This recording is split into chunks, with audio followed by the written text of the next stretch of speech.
So, Jason just finished telling me a story that, you know, this is kind of an international place. A lot of people have been staying here. There's a Russian map on the wall. There's a picture of Saddam Hussein and, you know, people from Russia, Chile, America, well, even Canada now. I got a CN Tower picture for Jason up on the wall here.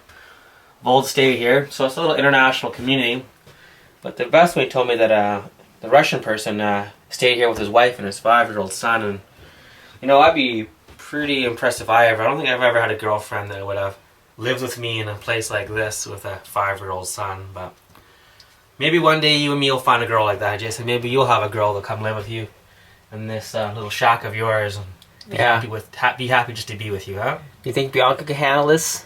I don't know, Bianca. Do you think you can handle living with Jason? I don't think she can handle living with you, period. So no matter how big the place is, Jason, she got a lot of work cut out for her. Yeah. Well, it's like camping every day, so it's summertime, it's camping, it's not too bad. If it was cold and rainy every day, this would suck. Yeah, it would. Well, Jason. Well, let's head to town. Alright.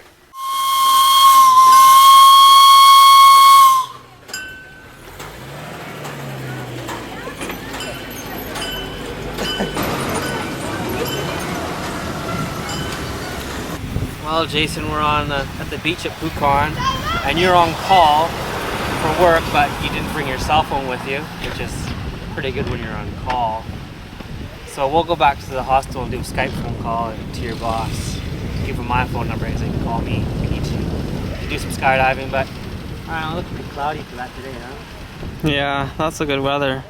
This is my job here in Pucon. I work here 8 p.m. until midnight or closing, whenever it comes earlier. And it's called École. At first I thought it was École school in French, but supposedly in Spanish they call it École. So basically it's a hosteria. It's a restaurant cafe with a hostel.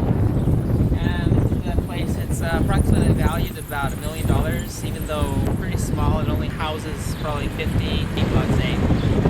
So the dog here, the stray dog that lives at École, I forget his name, but he's always here. Hello École, how are you? So one day Hernan, the manager, was here when this dog came up, and he's been here ever since. Kind of the companion of the hostel here at École. So that's my workplace. You'll get to see the kitchen later on. People at the southern hemisphere get tired of being on the bottom all the time, so they put themselves on the top. Santiago, when? Today? Tomorrow. Oh, good, you speak English. Saturday, 7:50 in the evening. The bus is the one floor semi-cama. 7:50.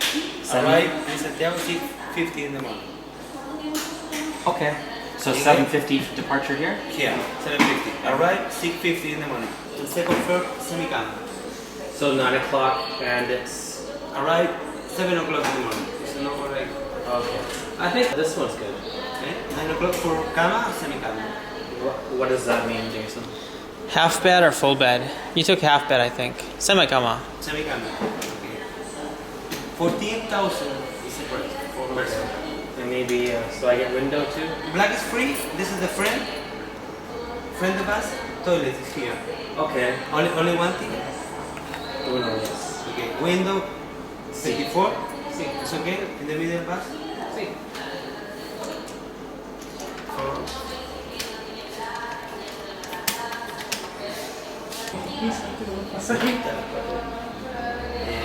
For shade.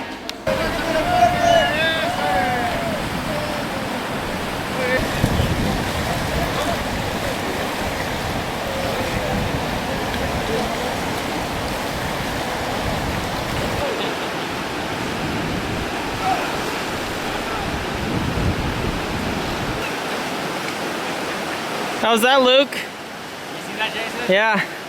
A little wet.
What's wrong with the bike?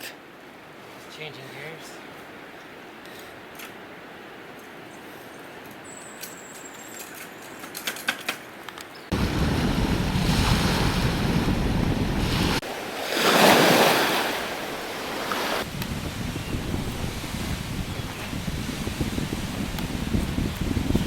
Alright, Luke. Where are we? I don't know where we are. Middle of the river. You're in the middle of the river. I'm in the middle of the river on the delta of Lake Rio Trancura. Rio Trancura. Yeah. So I was listening to some of your stories the other day about your trip in Santiago. What kind of commentary can you advise others when they come visit Santiago? Anything special happen to you? Well, I don't know, maybe a lot of people in Santiago don't wear watches, but I was asked the time many times, and my response is no habla inglés or no habla español, but they just point at my watch to look at the time. So Yeah. everybody asked me for the time because I wore a watch, and now people, they see Jason's fancy watch there, and instead of cutting his hand up to find out what time it is, they just ask me. Yeah. How do you ask what time it is in Spanish, Jason? ¿Qué hora es? ¿Qué hora es? Yeah. Well, now I know what everybody in Santiago is saying to me. So everyone asked it, young, old, girls, boys? Everybody asks me. Everybody. Even the homeless ask me what time. I don't know what their schedule's like, but they want to know what time it is. Alright. Nice shirt. Well, I guess I better go there one day then. Yeah. Alright, Jason, let's get back to town. Okay. Well, Luke, you're quite the adventurer. Well, I don't know if this counts as too much of an adventure, biking across some warm water in the middle of summer. Well, the first days of summer in South America.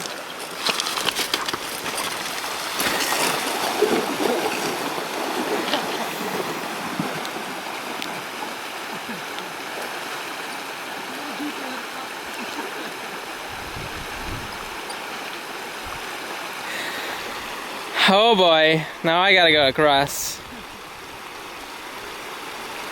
Any advice, Luke? Yeah, it's a little deeper than it looks. Go fast, Jason. Yeah? Okay. Well, you made it across, that's good. Yeah, but got a little wet, so I gotta hang my socks off my bike to dry, and got this shopping bag here and a bottle of water and an old crappy bike, so I think I'm starting to look like one of the locals here in South America, but reminds me of a time when I lived in Campbell River when I couldn't afford to insure my vehicle, so all I had was my pedal bike, and I'd go to the store and buy my food, and I usually use liquor store bags because they're nice and heavy duty, so I'd be riding my pedal bike down the reservation in Campbell River going back to my RV, and that's when I did the best with the ladies. Yeah. When I had nothing, I had the most success. Good So maybe tonight's ladies' night. I got my my bike, shopping bag hanging from it, even a little laundry hanging from it. Oh, it's gonna be a good night with the ladies tonight.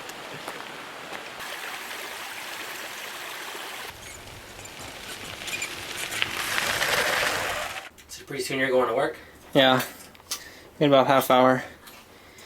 Man, you sure eat that cucumber like a caveman. How do you eat it, Jason? Do you cut it nicely? Sometimes, but if I'm living this rough, I eat like you.